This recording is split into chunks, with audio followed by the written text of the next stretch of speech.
Joining me now is Texas Senator Ted Cruz. Senator, you felt this coming, didn't you not, that this was going to be a keep this going through the fall so we don't have to have conventions, probably not even a campaign, no debates, and maybe not even traditional voting. It all has to be done by mail. Well, look, I think Biden is terrified of the Bernie brothers. He doesn't want to go to a Democratic convention because he's scared of the activists, because he knows they don't want him. And you can see, have you ever seen a presumptive nominee hide from the American people like Joe Biden is? It's unprecedented.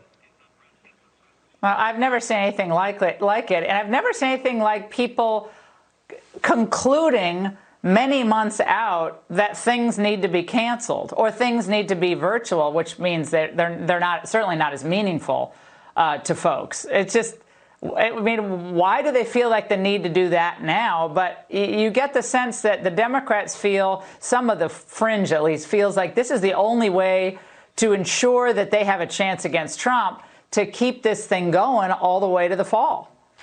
Well, I think they're scared of whatever gaffes, what Biden might say. I think they also, you see the media, much of the mainstream media, trying to root for disaster. They're rooting for this pandemic to be worse and worse. And you saw, the Washington Post self-proclaimed fact checker was cheering about a line from the State of the Union where the president said we had the lowest unemployment in 50 years. And the Washington Post was saying, well, gosh, that didn't stand up well to the test of time.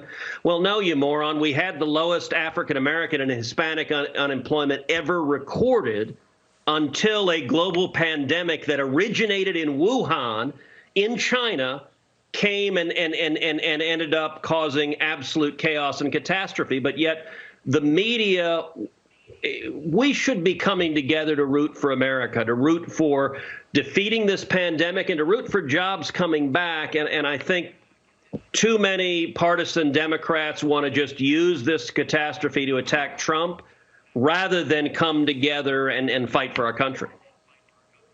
Senator, here's what Biden said yesterday about banning travel over the virus.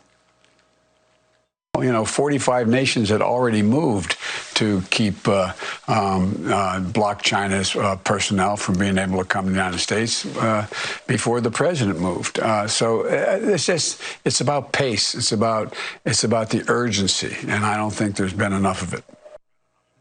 Well, that's a totally different tune that he was singing back in January. Watch.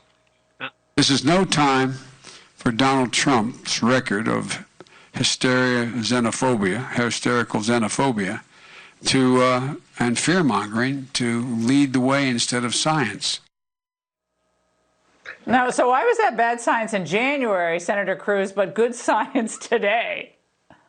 Look, it's just political opportunism. I spoke with President Trump on February 2nd, so a couple of days after he put in place the travel ban to China. And the president asked me at the time, said, what do you think? Was it the right thing to do?